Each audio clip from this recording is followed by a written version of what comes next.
That big nose behind me represents a man who has a very strong belief that deaf people all over should learn to speak.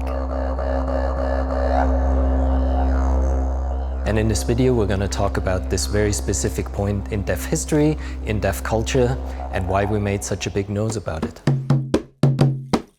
Wait, hold on. We do need to make a disclaimer that the two of us are not historians. My name is Christine Sun Kim. CK for short. My name is Thomas Maeder. We're artists, we're collaborators. And this is our take on what happened in 1880. So the shape of the nose is based on Alexander Graham Bell. AGB is known in the world for being the so-called inventor of the telephone. But what he actually did was just get the patent for the telephone, which then made it more pervasive. He had a lot of ideas about deaf people and how they should be educated. Specifically, using the oral method, sign languages were not an option. Now, 1880 was a big year. This is when the Second International Congress on Education of the Deaf took place. It happened in Milan, Italy. And at this time, Alexander Graham Bell was becoming very well known, very wealthy. His influence convinced the people at the conference that sign languages should be removed from deaf education, which is what ended up happening and had a global impact. And this particular situation of people with money and power having ideas about education, especially for communities that they are most likely disconnected from, that's something we can see very clearly happening right now. So it seemed like a very important topic for us to deal with. So we have three nose shapes here. The first represents Melville, Alexander Graham Bell's father. The middle is Alexander Graham Bell. And the last one is a generic nose, representing AGB's followers from around the world. And we picked those three noses, son, father, followers, and kind of Frankenstein them together to show this lineage of thought, of ideas, of following, of after effect, aftermath, however you want to call it. So AGB was very much involved in the business of deaf people. He really nosed around. There are a variety of sayings that all relate to the nose. One very well-known saying is to look down one's nose at somebody, meaning to have a negative opinion of somebody. For this piece, in connection to AGB, we inverted that saying by titling the sculpture "Look Up My Nose" to then twist the perspective and the view on who is actually affected. In American Sign Language, or ASL, there are some signs that are made on or around the nose. And these signs generally have a negative connotation, like the sign for boring, the sign for fake or false, the sign for nosy.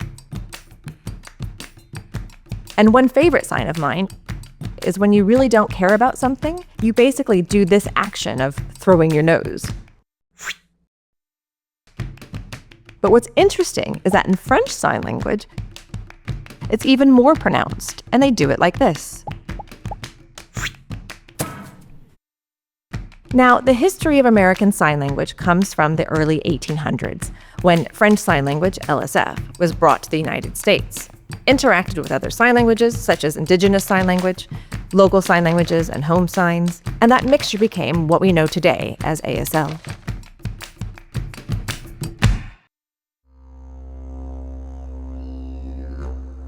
When you come to the exhibition,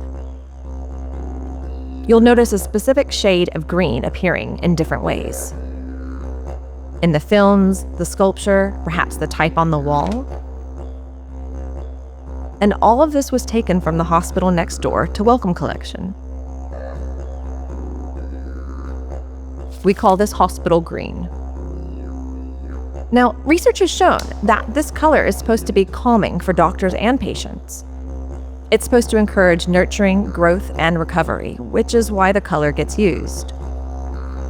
But the result of this color on deaf people have always emphasized the pathological aspect of deafness, where the system looks at deaf people as broken and in need of fixing.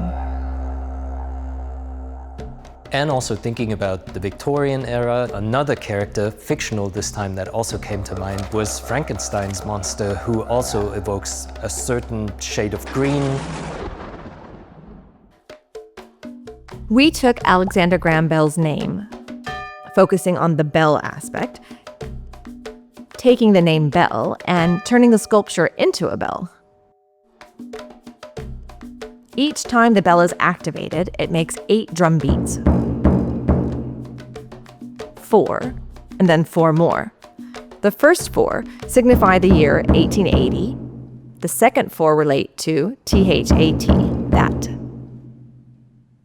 And we were also thinking about drums in the deaf community and how they act as a community building tool during American football games or other sporting activities that just really get the crowd and the spectators together and experience a communal event as one.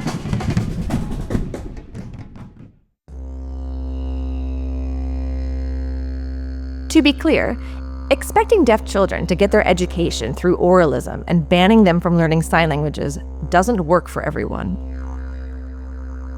That was true in 1880, and it's still true today.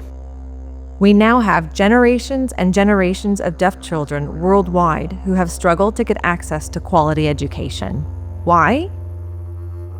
1880. That.